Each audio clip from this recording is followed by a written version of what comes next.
I'm so mad at everyone in the medical field. I was just blown away yesterday. It's like I couldn't look up information fast enough because I trusted that my doctor slash doctors throughout the years that I've had knew what the hell they were talking about.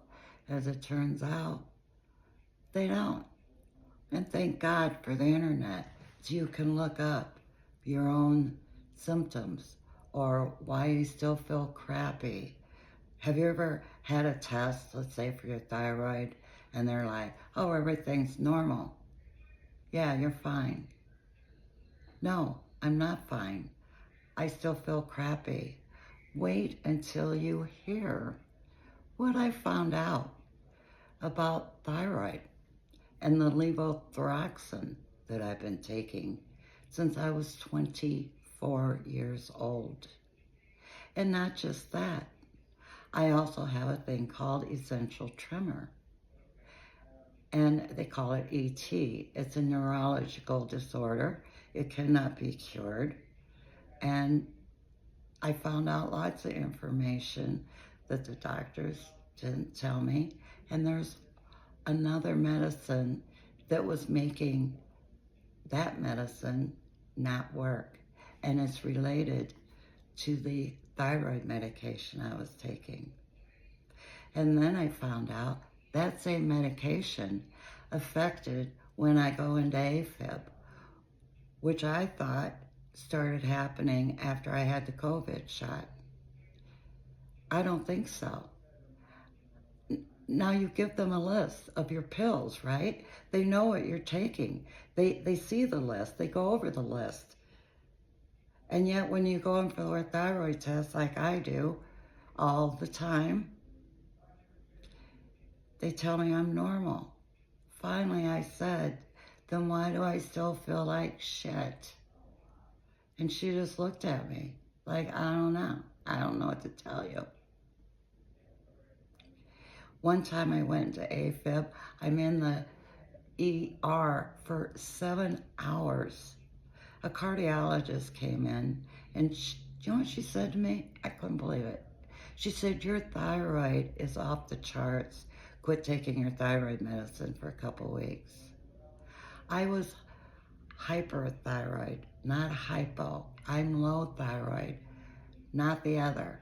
How the hell all of a sudden did I get into hypo from hyper after years of taking the same Synthroid?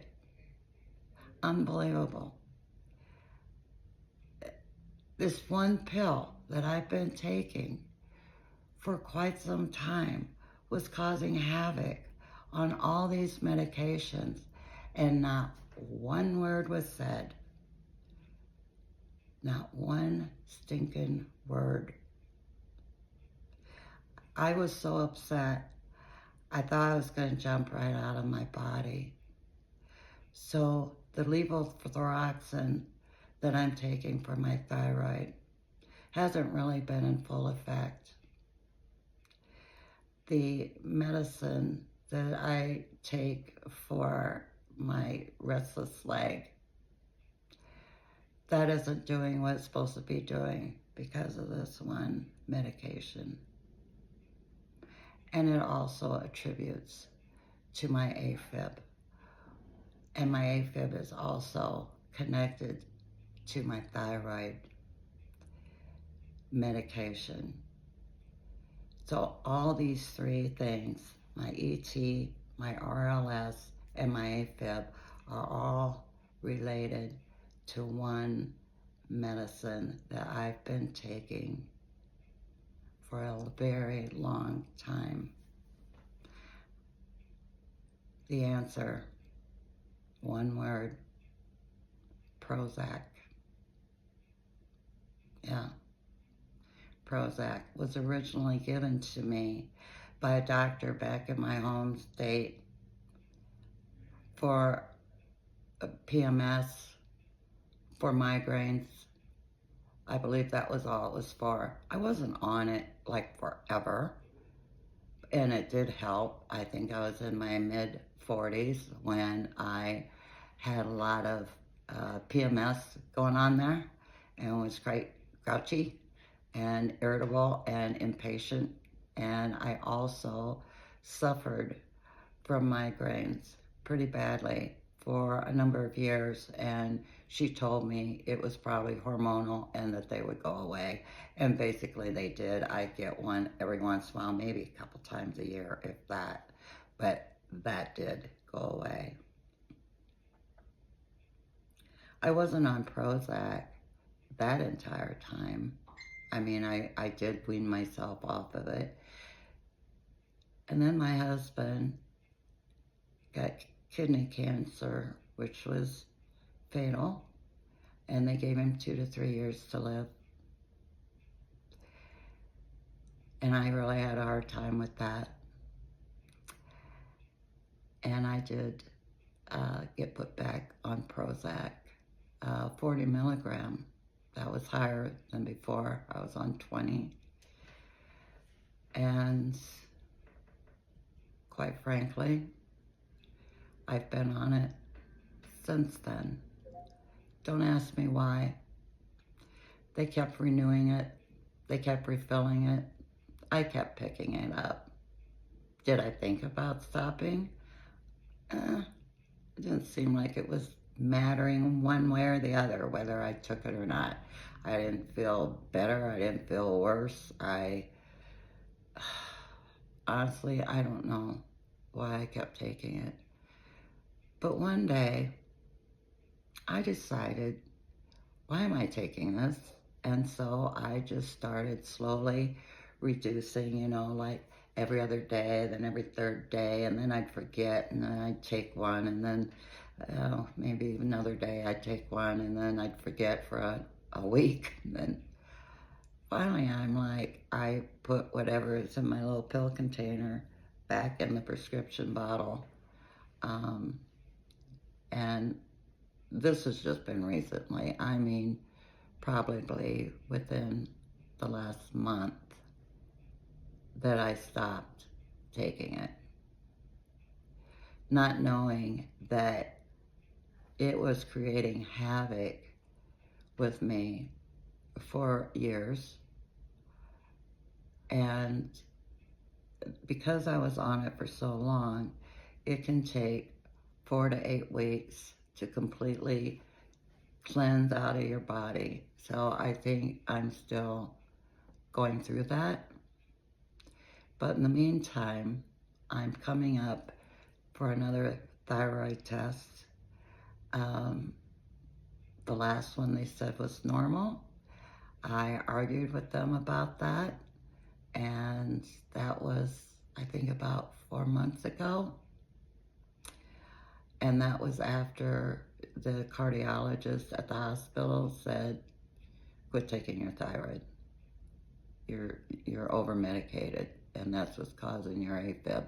Now, I don't think that happened every time I went into AFib, but in this particular case, when I went in, my heart rate was at 184. So it was pretty up there. Did I stay at the hospital? No. After 7 hours, and they said they were still waiting for a room for me, and a new shift came in, and the girl asked me how I was. I said, I don't know how I'm supposed to start relaxing. It's cold, the lights are bright, there's people screaming in the room next to me. I just want to go home. She said, you can. Sign a piece of paper.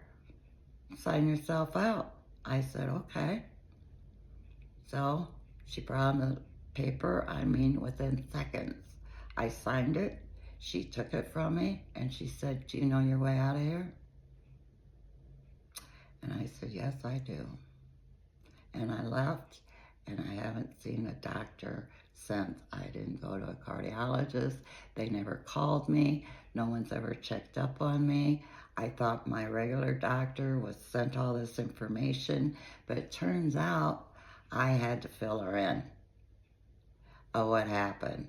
And she had to call and get the reports, even though I told them where to send the reports. So am I mad? Yeah, and I'm upset. And I'm glad I found out all the things I did, and I want to share them with you because you need to know that if your tests, they say you come back normal and you don't feel normal, there's something else wrong. And the more research I did on Prozac and what it was causing my other medications not to be working, I was shocked and pissed off that the doctor, even though I complained about certain things, never said, well, if you can wean yourself off Prozac, all these things might improve. But that was never said to me. First, let me tell you about essential tremor. It's a neurological disorder. It's mostly in your arms and your hands. It can affect your head and your voice and sometimes your legs, but it hasn't done that to me. 50% of it genetically can come from one parent or the other. It's not life-threatening. It most commonly starts in the hands, and it has a gradual onset of worsening as you age. When did I notice it? In my mid-40s. Probably when I was put on the Prozac is when it started happening. It's not clear what causes essential tremor. There's no way to prevent it. It's most common, it says, if you're after 40. They claim you probably have vitamin B deficiencies, vitamin B12 to be exact. So here's what I wrote when I first started checking into essential tremor, which I know about, but I was just digging deeper. It worsens with stress, fatigue, caffeine, and certain meds. Now, okay, it said certain meds. Low blood sugar, and extreme heat temperatures, or dehydration.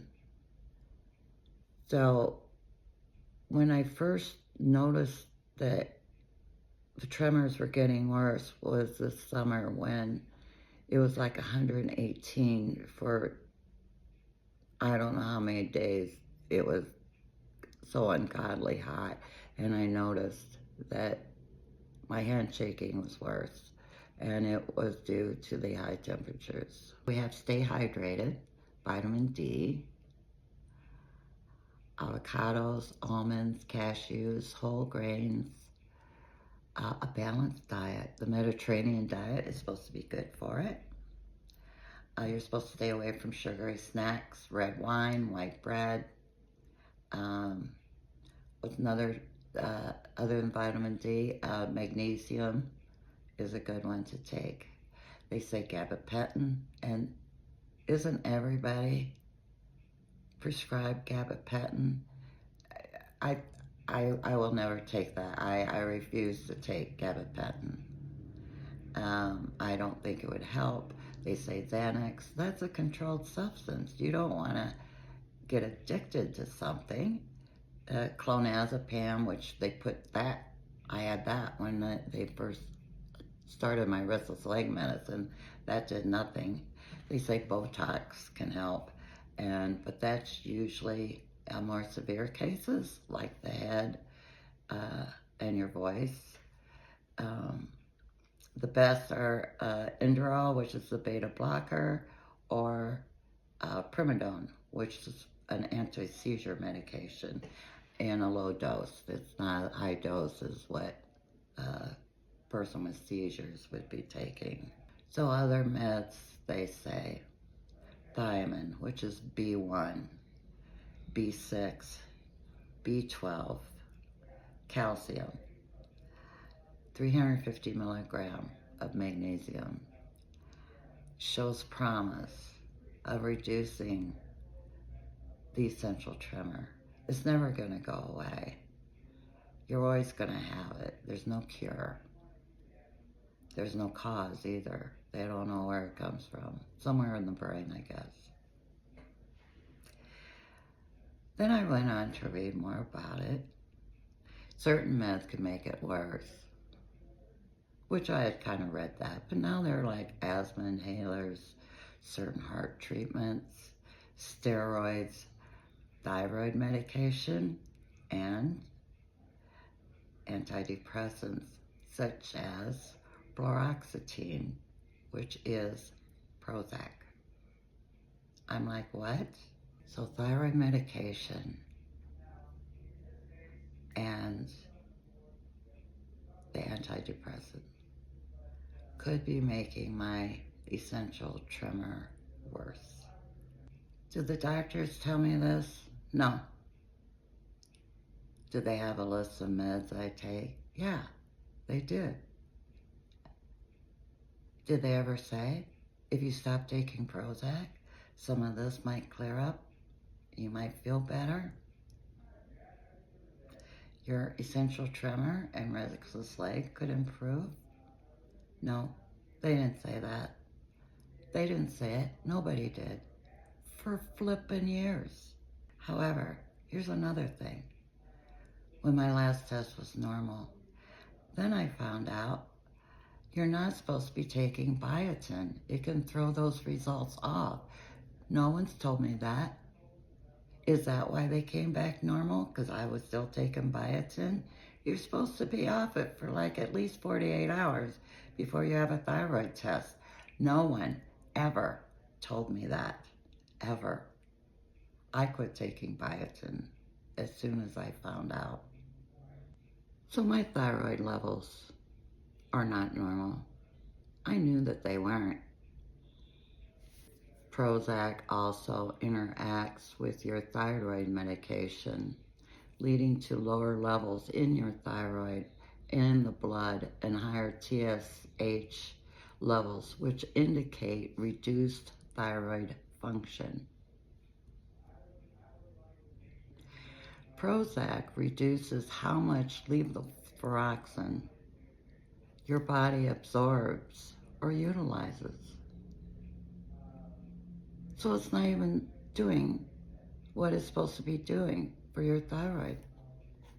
It makes your thyroid mess less effective, potentially worsening hypothyroidism symptoms. But I'm hyper, not hypo. Hypo is the high, hyper is the low. When I was 24, I had a tumor on my thyroid and it was removed. Did they remove the whole thyroid? Hell if I know.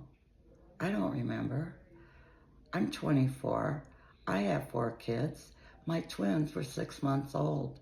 And at the same time, they decided to remove the mother vein in my leg that decided to explode a couple days before surgery. So did I ask a lot of questions? No. In fact, when the refill of the Synthroid wore out or ran out and I quit taking it, and then the next time I had the test and they said, are you still taking your Synthroid? And I said, well, I did until the prescription ran out. They're like, you have to take that the rest of your life. I'm like, well, nobody told me that. And if they did, I don't remember that. I mean, I had a lot going on in my life at that time to be having surgery. And then not paying attention, they're just gonna fix it. Okay. In 2020, there was a well-documented report documenting the severity of taking Prozac. Okay, here's what it says. A report describes a 40-year-old woman who was already on levothyroxine, had an increased level of TSH, which is reduced thyroid function. About 2 months after starting taking Prozac or fluoxetine, her TSH returned to a normal healthy state after the Prozac was stopped. Well documented. This was in 2020. I read the report. Oh, that's my thyroid. Not doing well because of taking Prozac.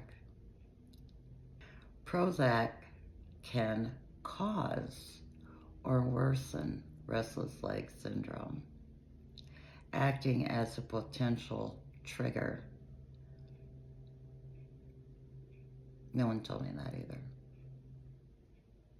If you've been taking Prozac for a long time, it can take weeks for it to leave your body. If you haven't been taking it long, it should be gone within less than a week.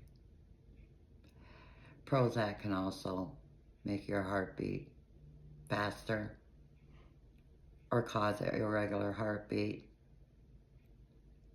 Mostly, they say it's in the overactive thyroid, which the cardiologist said I was in the last time I was in ER for AFib.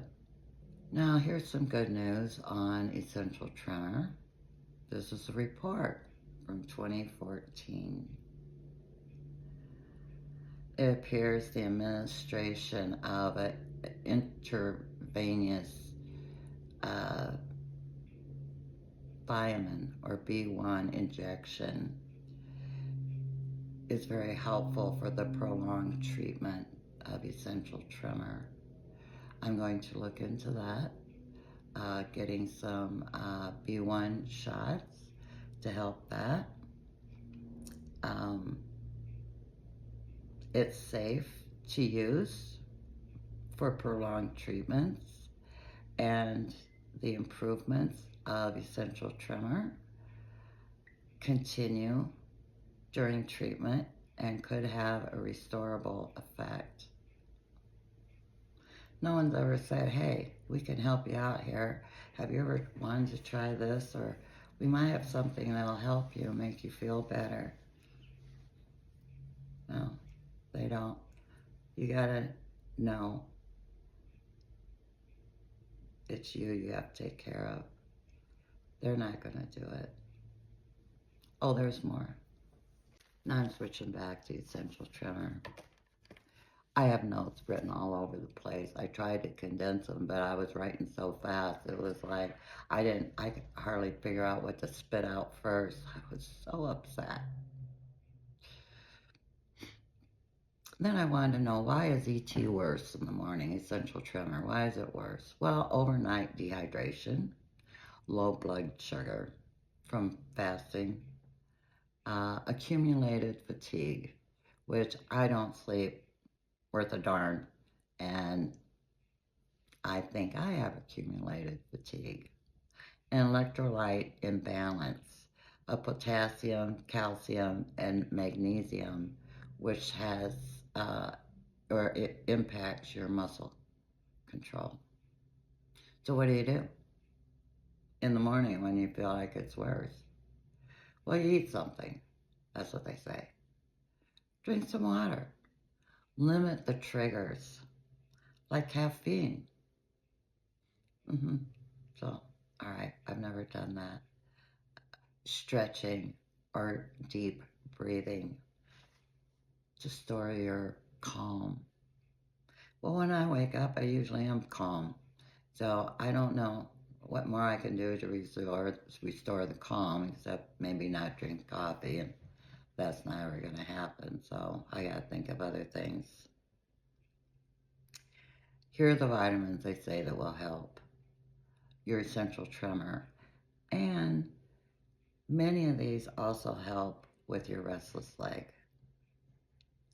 Vitamin B1, B6, B12, taken with magnesium, and vitamin D plus vitamin K2, which, believe it or not, I found vitamin D3 plus K2 capsules at Sam's Club yesterday, all in one capsule. I was so excited.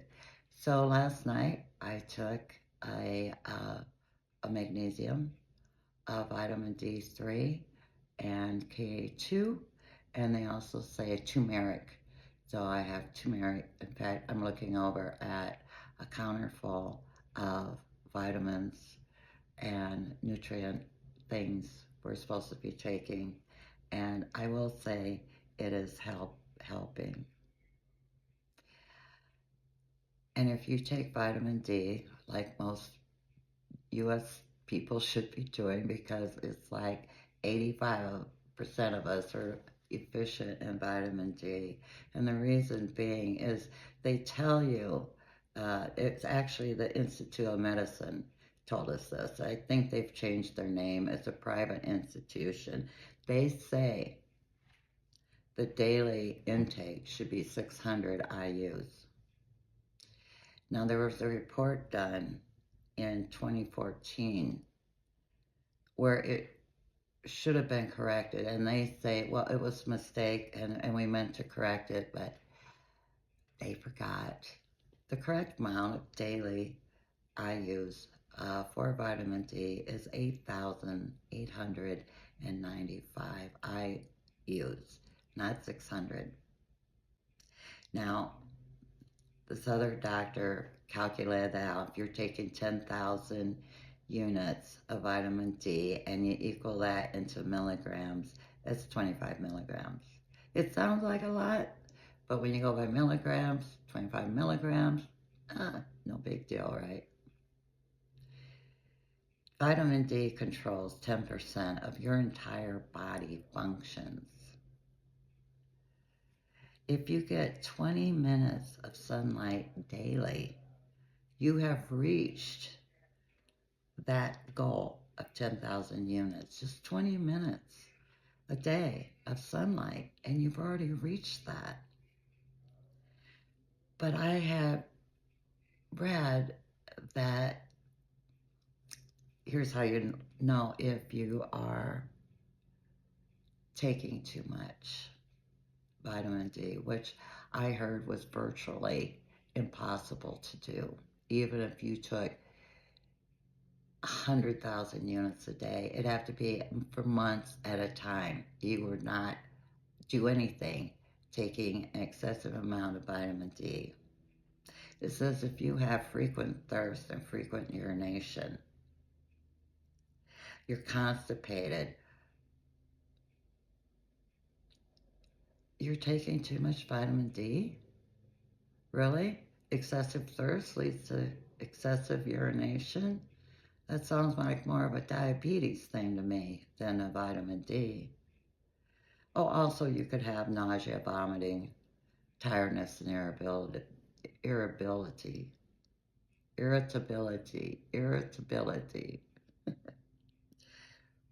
You're not taking enough vitamin D if you have bone pain, like in your back or in your legs. You have aches, you have cramps, you have tiredness, you have slow healing, you have hair loss, a low mood, and anxiety. Now, the hair loss thing, that's also from low thyroid. So a lot of these symptoms kind of sound like symptoms from other things too.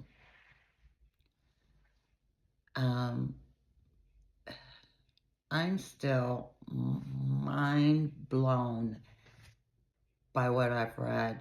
I have an appointment with a cardiologist in 3 days. And this is a new guy I've never been to. I can't wait to tell him what I've learned. I think he's a really good guy. My husband Joe goes to him since Joe had a heart attack last July. And I also have another thyroid test coming up on the 23rd of this month, so in about 10 days. And I'm not taking biotin, I'm not taking Prozac, and I'm on the keto diet. So I'm really anxious to see what my thyroid levels are after this test. I know there's other tests you can take, but we'll see what happens. So I'm wishing myself luck on all this, on visiting with the cardiologist, maybe getting on some meds. I do take a low dose of that, well, the Bayer baby aspirin, I guess, a chewable. I do take a low dose of that. I haven't had AFib in a while. Um, so I'm hoping this all gets figured out. And if you are taking Prozac, I would look into what it's doing interacting with your other medications. If you have essential tremor, or you suffer from restless leg syndrome, or you're having AFib, and maybe, like I said, I'm not really on medicine for AFib yet, so I will be sure to check and make sure none of my drugs interact. Right now, I'm just on cholesterol. They say I have high cholesterol, which I'm hoping after this keto diet kicks in and I do all the right things, I might be able to either lower the dose or get off of it completely. And then I take my Synthroid, and at night I take